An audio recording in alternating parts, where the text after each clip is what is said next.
Delivery के 5 minute बाद ही लड़की को लड़का बना देने वाली दाई जानकर आपके भी रोंगटे खड़े हो जाएंगे। मेरा नाम दिशा है और मैं एक लेडी पुलिस हूँ।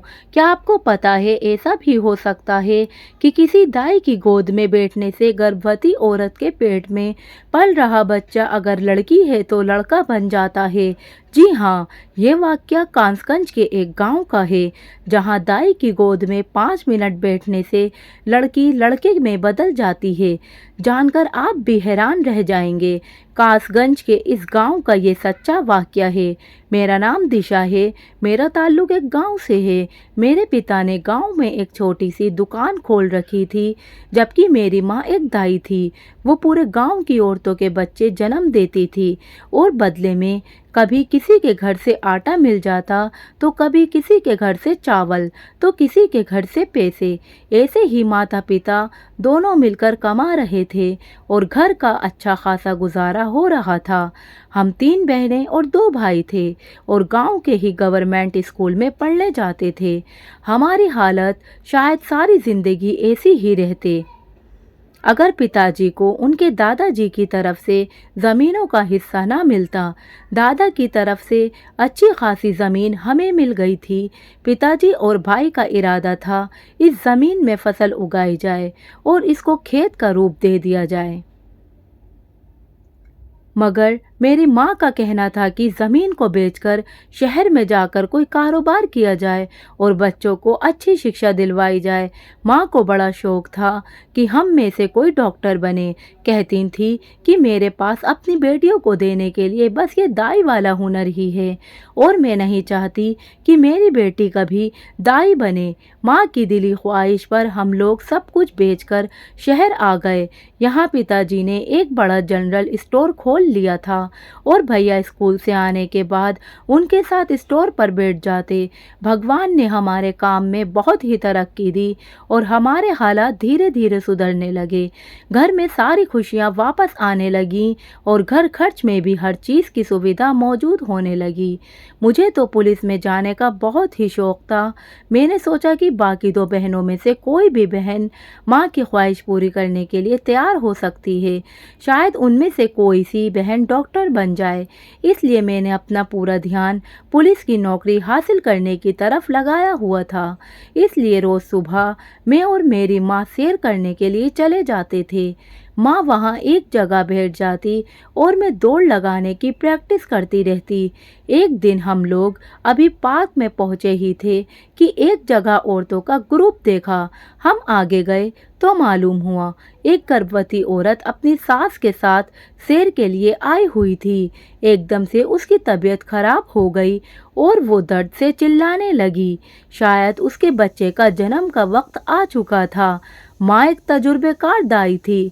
माँ ने फौरन ही भाप लिया कि उस लड़की को अस्पताल ले जाने का वक्त नहीं है। माँ ने उसी वक्त मुझे घर की तरफ दौड़ाया कि जाओ मेरा बैग उठा कर लाओ। हमारा घर उस पार्क से करीब ही था, तो मैं दौड़कर घर गई और 5 मिनट में ही माँ का बैग उठाकर ले आई। माँ ने 1-2 औरतों से चादर लेकर पर्दा किया और उस लड़की की डिलीवरी करने लगी। उसकी सास बेचारी बहुत ही बदहवास हो रही थी।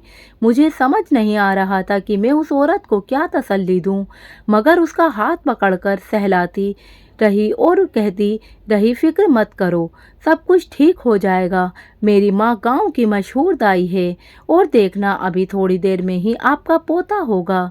सब औरतें वहीं बैठी रहीं और कुछ देर बाद माँ ने उस औरत को उसका पोता गोद में दिया तो उसने खुशी के मारे माँ को गले लगा लिया और कहने लगी, मुझे उम्मीद नहीं थी कि मेरे बहू की नॉर्मल डिलीवरी हो जाएगी, वो भी यहाँ इस पार्क में।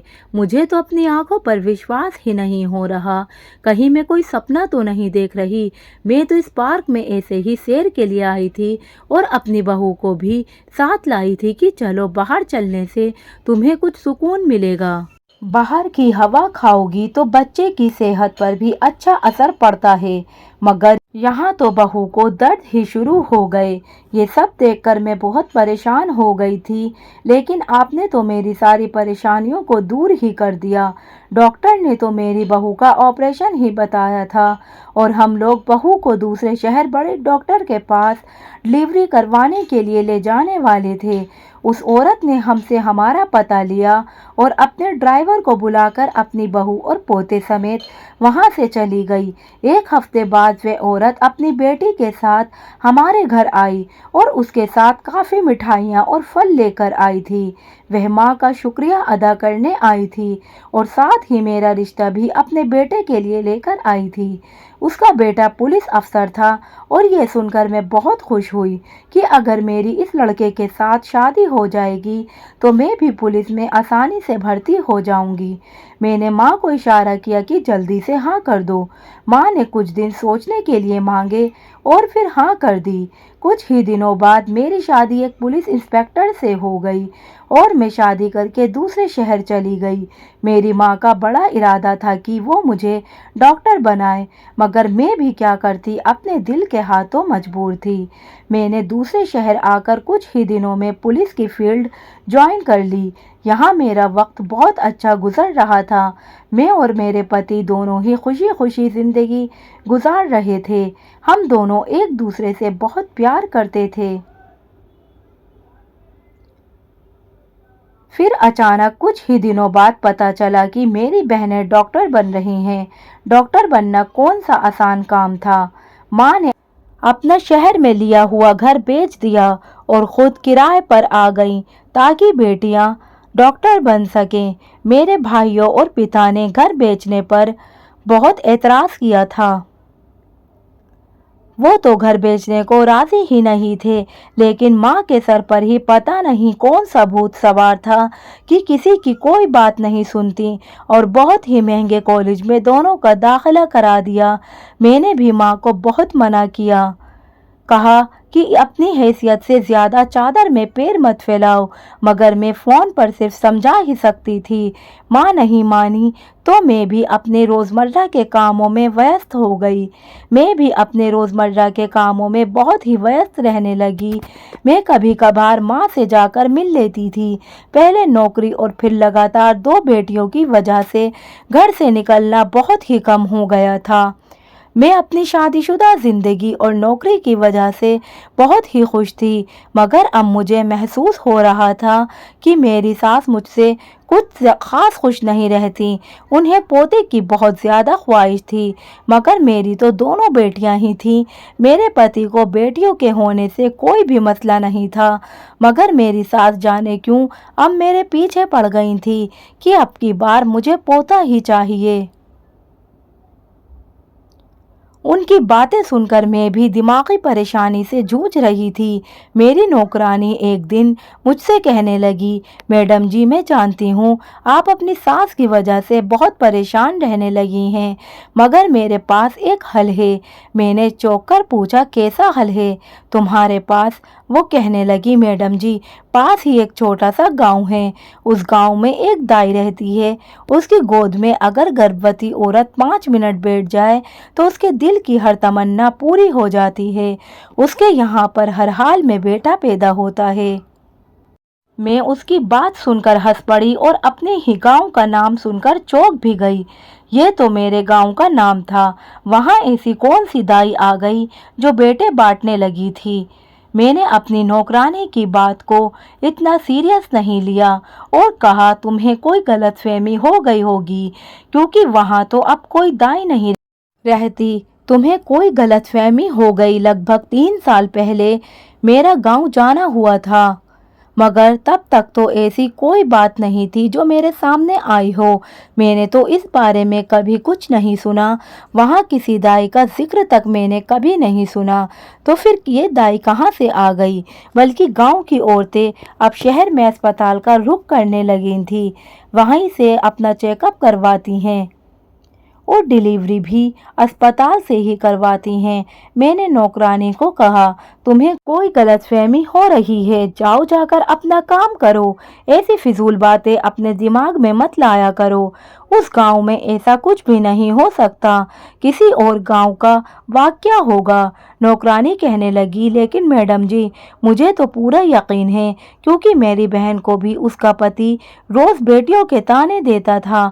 उसकी 4 बेटियां थीं और उसके पति ने कहा था कि अब की बार अगर तुमने बेटा पैदा नहीं किया तो मैं तुम्हें तलाक दे दूंगा और इस घर से धक्के मार कर निकाल दूंगा। डॉक्टर ने तो अल्ट्रासाउंड करके साफ बता दिया था कि इस बार भी बेटी है, मगर फिर किसी ने उस दाई के बारे में बताया। मैं अपनी बहन के साथ खुद उस गांव में गई थी।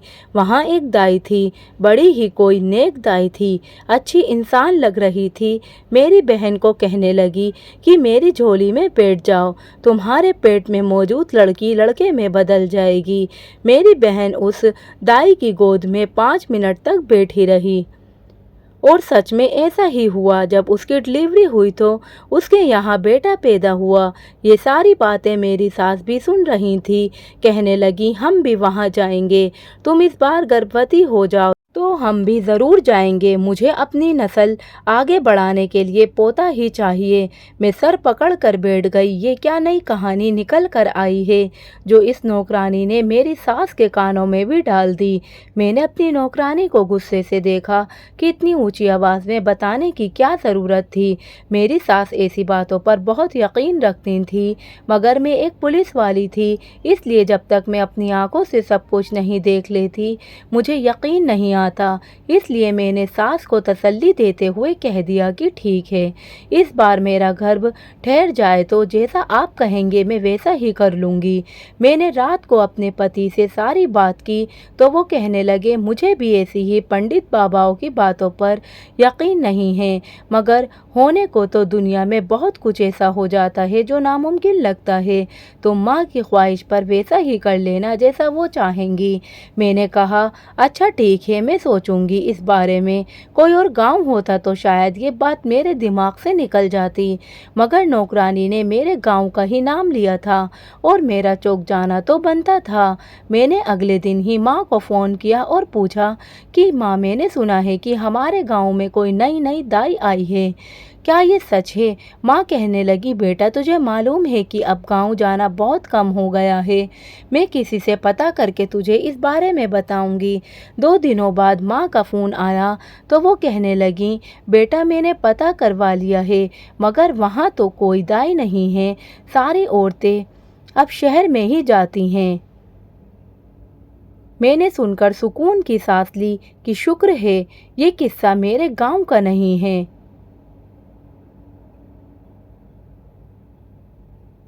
मेरी सास इंतज़ार कर रही थी, इसलिए मैंने उन्हें बता दिया था कि मैंने मालूम करवाया है। वहाँ ऐसी कोई बात नहीं थी। कुछ ही साल सुकून से गुजर रहे थे कि मेरी इस सुकून भरी ज़िंदगी में फिर से हलचल मचने वाली थी।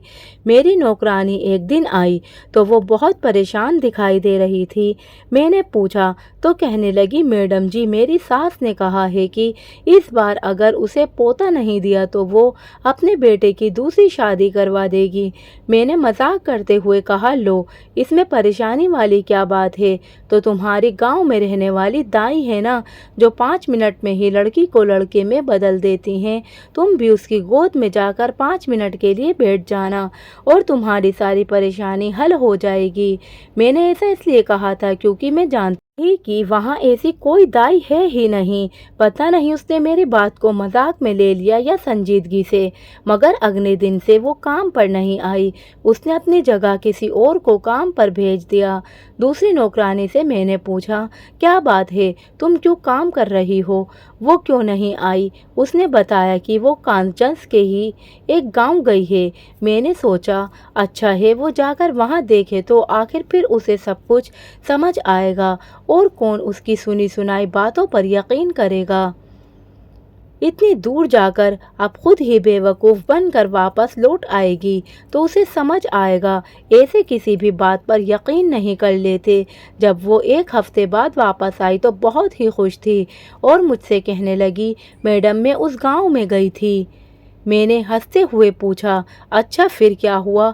वो दाई तुम्हें मिली या नहीं? मुझे उम्मीद थी कि वो मायूस से होकर इनकार ज़रूर करेगी, मगर मेरे तो होश उड़ गए जब उसने बड़े ही मज़े से कहा, जी मैडम जी, वो दाई भी मिली और मैं उसकी गोद में भी 5 मिनट बैठ कर आई हूँ। अब मुझे पक्का यकीन है कि मेरा बेटा ही होगा। मैंने बेयकीनी से ये सुना और फिर कुछ सोचकर कहा, क्या पता पहले भी तुम्हारे घर बेटा ही पैदा हो ना हो। कहने लगी, मैडम जी देखिए, डॉक्टर ने अल्ट्रासाउंड करके बताया था कि मेरे यहाँ बेटी पैदा होगी और मुझे यकीन था कि आप हरगिज़ ये बात नहीं मानोगी। मैं गांव में गई थी, इसलिए मैंने अपने फ़ोन में गांव की कुछ तस्वीरें भी बनाई हैं। उसने अपना टूटी स्क्रीन वाला फ़ोन मेरे सामने किया तो मैं दंग रह गई। वो किस्सा तो मेरे गाँव का ही था। मैंने नौकरानी से कहा, अगर गाँव गई थी तो उस दाई की भी तस्वीर खींच लाती, मैं भी देख लेती, आखिर ऐसी कौन सी दाई है। वो कहने लगी, मैडम जी मैंने तो कहा था उस दाई से कि फ़ोटो खिंचवा लो, मैं जाकर अपनी मालकिन को दिखाऊंगी, मगर उसने मना कर दिया कि वो तस्वीर नहीं खिंचवाती।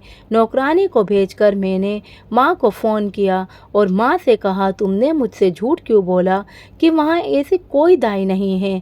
माँ मुझसे कहने लगी, मैंने कोई झूठ नहीं बोला तुझसे, मुझे तो पता चला, वो मैंने तुझे बता दिया। एक जानने वाली से पूछा था इस बारे में, उसी ने ही मुझे बता दिया कि मेरे जाने के बाद वहाँ कोई दाई अब नहीं है। मैंने तो तुझे नहीं बताया। मैंने कहा, माँ तुम्हें वहाँ खुद जाकर देखना चाहिए था। एक छोटा सा काम कहा था, वो भी तुमसे नहीं हो सका।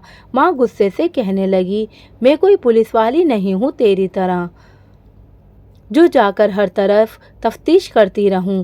खुद आ जाती और जाकर पूछ लेती। तुम्हें इतना भी नहीं पता है कि मेरे जोड़ों में कितना दर्द रहता है। मैं घर से बाहर नहीं निकल सकती, फिर भी कह रही हो कि मुझे खुद वहां जाना चाहिए था। माँ ने मुझे अच्छी खासी बातें सुनाकर फ़ोन बंद कर दिया। मुझे अफ़सोस हुआ कि मुझे माँ से ऐसे बात नहीं करना चाहिए थी। मैंने सोचा कि कोई बात नहीं, मैं तो माँ को बाद में मना लूँगी और सॉरी भी कह दूँगी। इसी दाई वाले मामले ने मेरा चैन सुकून बर्बाद कर दिया था। सास मेरे पीछे पड़ी हुई थी कि हम भी वहाँ जाएंगे। अब मुझे बस उसको झूठा साबित करने के लिए बस अपनी नौकरानी के बच्चे का इंतज़ार था। जब अल्ट्रासाउंड में आ गया था कि उसके यहाँ तो बेटी है, फिर भला वो दाई की गोद में 5 या 10 मिनट भी बैठ जाती, उसके यहाँ लड़की ही पैदा होती। मगर अस्पताल में जब डॉक्टर ने बताया कि हमारी नौकरानी के यहाँ बेटा पैदा हुआ है, तो मेरे कदमों तले तो ज़मीन ही निकल गई। ये कैसे हो सकता था? मेरी सास को पता चला तो वो कहने लगी, मुझे तो पहले ही पता था कि इस दाई की गोद बहुत ही निराली है, हमें भी वहाँ ज़रूर जाना चाहिए। मेरे कुछ कहने का कोई फ़ायदा नहीं हुआ। मेरी सास ने मेरा और अपना सामान बांधा और गांव जाने की तैयारी शुरू कर दी। पहले मैं माँ के यहाँ अपने मायके आई। मैं शायद 3 साल बाद यहाँ आ रही थी। इन दिनों घर के हालात बहुत ही बदल चुके थे। मैंने सुना था, मगर अब तो अपनी आंखों से देखा कि सच में बहुत ही ज़्यादा घर में खुशहाली आ गई थी। नया घर और नया फर्नीचर और हर चीज़ बहुत ही महंगी थी।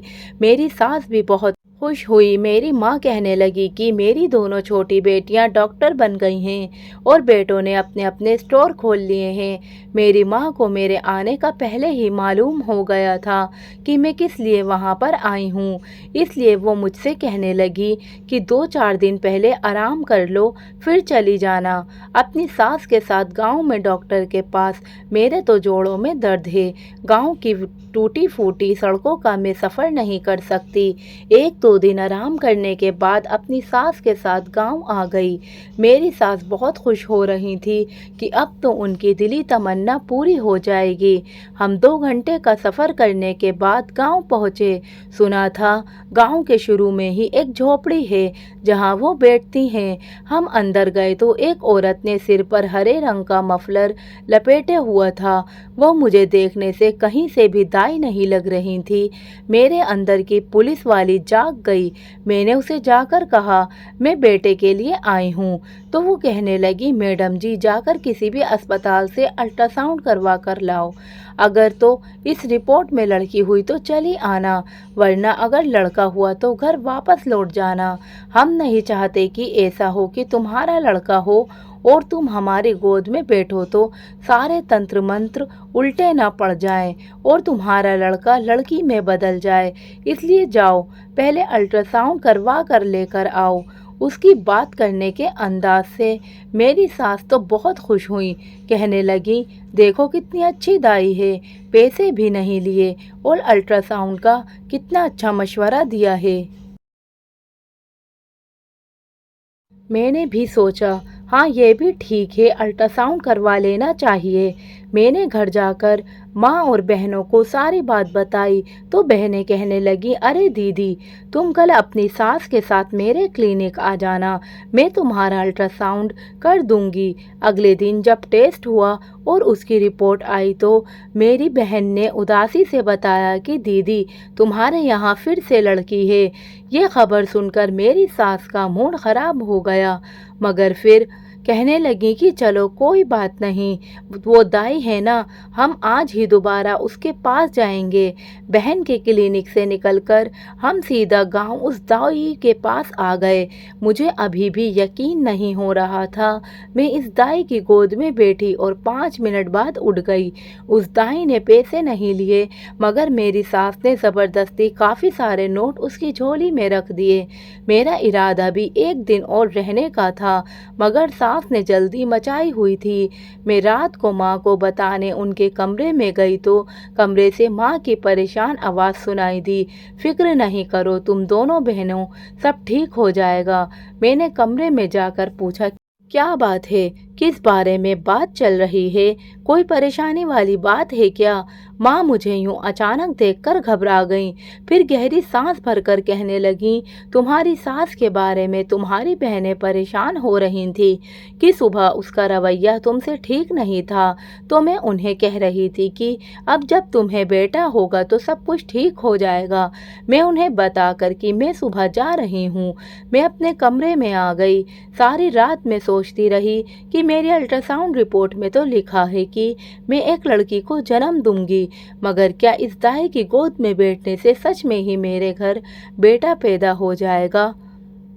ऐसा कैसे हो सकता था? बच्चे का लिंग कैसे बदल सकता था? कुछ तो ऐसा था जो फिलहाल मेरी समझ में नहीं आ रहा था, कुछ ऐसा जो मेरी नज़रों से ओझल था। खैर, मैंने सोचा अब सच और झूठ का तभी पता चलेगा जब मेरी डिलीवरी होगी, फिर दूध का दूध और पानी का पानी हो जाएगा। अगले ही दिन हमारे जाने का वक्त आ गया। जाने से पहले ही मैंने सोचा अपनी एक दोस्त से मिलती जाऊं। इसी शहर की रहने वाली थी। पुलिस की ट्रेनिंग हम दोनों ने एक साथ ही पास की थी और फिर वो अपने शहर यहाँ आ गई और मैं अपने ससुराल चली गई। मैं जब उससे मिलने गई तो वो एक केस को हैंडल कर रही थी। मैंने पूछने पर बताने लगी कि कासगंज गांव के पास ये एक छोटा सा गांव है, वहाँ एक अजीबोगरीब वाक़या सुनने को मिल रहा है। सुनकर यकीन नहीं आता मगर मानना पड़ता है, मगर कैसे ये किसी को नहीं पता और हमें भी बावजूद कोशिशों के कोई सबूत नहीं मिल पाया। मैंने अपनी नई साथियों को भेजा कि देखो वो कौन है, मगर उस दाई ने हमेशा घूंघट ओढ़ा होता है और शक्ल तो दूर की बात, किसी को उसके बारे में कुछ मालूम नहीं। गांव की औरतों से पूछा मगर किसी को कुछ मालूम नहीं। मेरी टीम भी दोबारा नाकाम होकर वापस आ गई। मैं उसकी बातें सुनकर चौंक गई, मतलब वो भी मेरी तरह ही सोच रही थी, उसे भी कुछ गड़बड़ लग रही थी। एक बात मेरे दिमाग में उलझन का मकसद बन रही थी, वो ये थी, मैं जब उस दाई से मिली तो उसका चेहरा खुला हुआ था, उसने घूंघट तो नहीं किया था। अचानक एक ख्याल मेरे दिमाग में आया, वो असली दाई थी भी या दाई के भेष में कोई औरत मुझे बेवकूफ़ बना रही थी, और जब तक मैं सच नहीं जान लेती मुझे चैन नहीं मिलना था। ये औरत जो कोई भी थी, उसकी असलियत जानने का वक्त आ गया था। लेकिन मसला ये था कि मैं वापस आ रही थी और ये मेरा इलाका भी नहीं था। मैंने अपने दोस्त के साथ उस केस को खूब अच्छी तरह डिस्कस किया और उससे कहा कि जल्द ही इस केस को हल करे, क्योंकि इस सब में मेरे गांव का नाम बदनाम हो रहा था और ये मुझे किसी तौर पर भी मंजूर ना था। मैं अपनी सास के साथ वापस अपने शहर आ गई। प्लानिंग के मुताबिक मैंने 4 दिन बाद अपनी सास को कहा कि मुझे एक केस के सिलसिले में शहर से बाहर जाना पड़ रहा है। आप बच्चों का ध्यान रखिएगा। मैं अपने दोस्त के साथ मिलकर उस दाई वाले मामले को संभालना चाहती थी, इसलिए किसी को भी बिना बताए चोरी चुपके अपने शहर आ गई। मैंने अपनी माँ और बहनों को भी इस बारे में नहीं बताया। मैं दोबारा आई हूँ। अगले दिन मैंने और मेरी दोस्त ने बुर्का पहन लिया और अपना हुलिया बदलकर हम गांव की तरफ रवाना हो गए। मेरी दोस्त मेरी सास बनी हुई थी। हमने नकाब किया था, इसलिए से डर नहीं था कि कोई हमें पहचान लेगा। जब हम अंदर गए तो ये देखकर मैं हैरान रह गई कि जो औरत उस वक्त मुझे दाई बनकर मिली थी, वो इस वक्त एक औरत को असली वाली दाई के पास भेज रही थी। उस घूंघट वाली दाई को देखकर मुझे कुछ अजीब सा एहसास हो रहा था। उसकी आवाज़ मुझे जानी पहचानी लग रही थी, मगर ध्यान से सुनने के बावजूद याद नहीं आ रहा था कि कहाँ सुनी है ये आवाज़ मैंने अपने दोस्त को सलाह दी कि इस दाई का पीछा करके मालूम करना होगा। मैं अपने शक की तस्दीक करना चाहती थी। इस दाई ने शाम के 4 बजे कमरा बंद किया और उसी वक्त एक गाड़ी उसे लेने आ गई। गाड़ी देखकर मेरा मुंह खुला का खुला रह गया। मेरी दोस्त कहने लगी, देखा, मैंने कहा था ना कि ये दाई फ्रॉड करती है। इतनी शानदार गाड़ी एक आम आदमी खरीदने का सोच भी नहीं सकता। मेरे होश सुनकर खो चुके थे और मुझे अपनी तबीयत खराब होती हुई महसूस हो रही थी। मुझे चक्कर से आ रहे थे तो मेरी दोस्त जल्दी से मुझे अस्पताल ले आई। वहाँ अचानक ही मुझे ख्याल आया तो मैंने पूछा, डॉक्टर, मेरे बच्चे का लिंग क्या है, लड़का है या लड़की? तो कहने लगी कि लड़का है। मैं तो ये सुनकर बहुत ही उलझन का शिकार हो गई। पता नहीं अब पहले से लड़का था या वाकई गोद में बैठने से लिंग बदल गया था।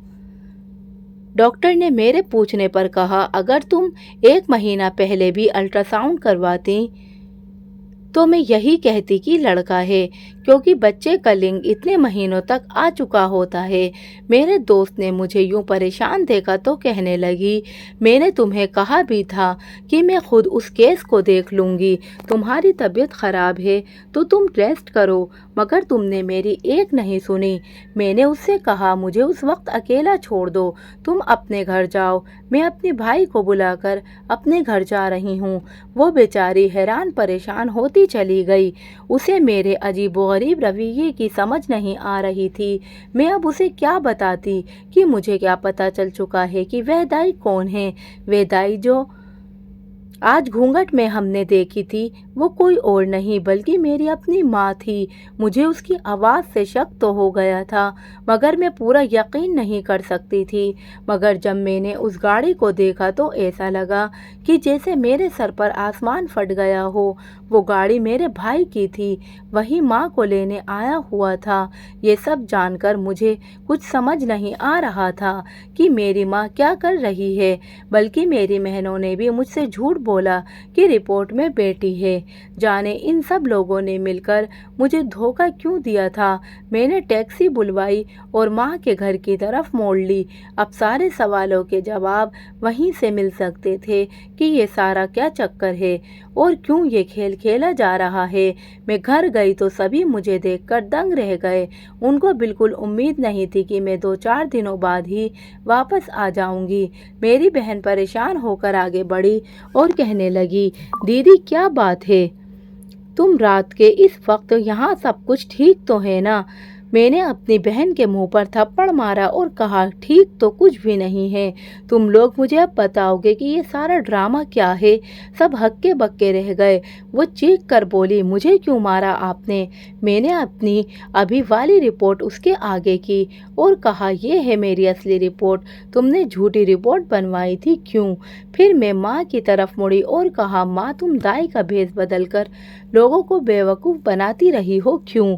माँ समेत सबके रंग उड़ गए। मैंने कहा, मुझे सब सच सच सुनना है, वरना मैं पुलिस को अभी कॉल करके सब कुछ बता दूंगी। माँ चीखते हुए बोली, हमारे पास और कोई चारा नहीं था। तुम तो शादी करके चली गईं। तुम्हें क्या मालूम कि हमने कैसा कैसा वक्त काटा है। बेटियों को सब कुछ बेचकर डॉक्टर बना दिया, इस उम्मीद पर कि बच्चियां डॉक्टर बन जाएंगी तो पैसों की रेल पेल हो जाएगी, हमारे दिन संवर जाएंगे। मगर हुआ क्या, लाखों करोड़ों खर्च करके भी मेरी बेटियों को ढंग की नौकरी नहीं मिली।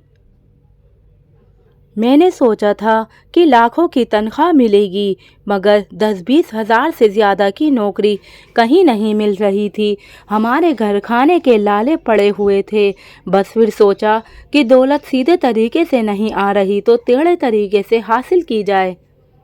इसीलिए तेरे पिताजी का स्टोर बेचा और उसको क्लिनिक बना दिया। मैंने उन दिनों गांव में ये चर्चा फैला दी थी कि मैं ऐसी दाई हूँ जिसकी गोद में बैठने से लड़की लड़का बन जाता है।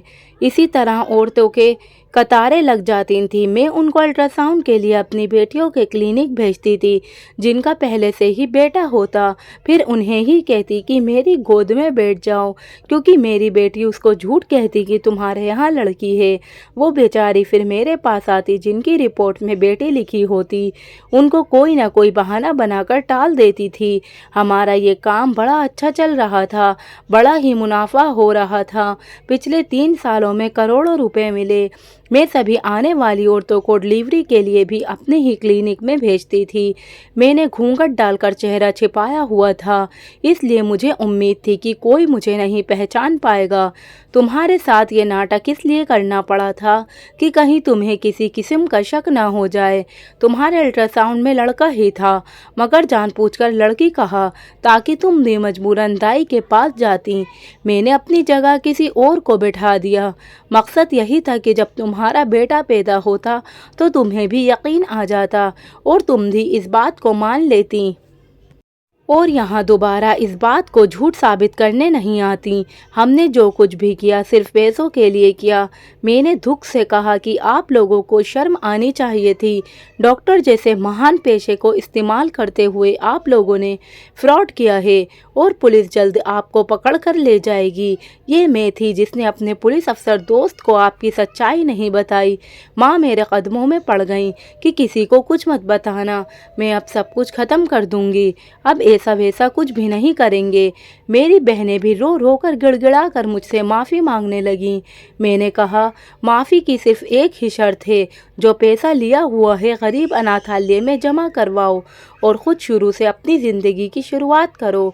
अब दोबारा किसी के साथ फ्रॉड या धोखा करने की कोशिश भी की तो मैं खुद सबको गिरफ्तार करूंगी। मेरे घर वालों ने ऐसा ही किया, सारा पैसा गरीबों में बांट दिया और मैं फिर से अपने शहर वापस आ गई।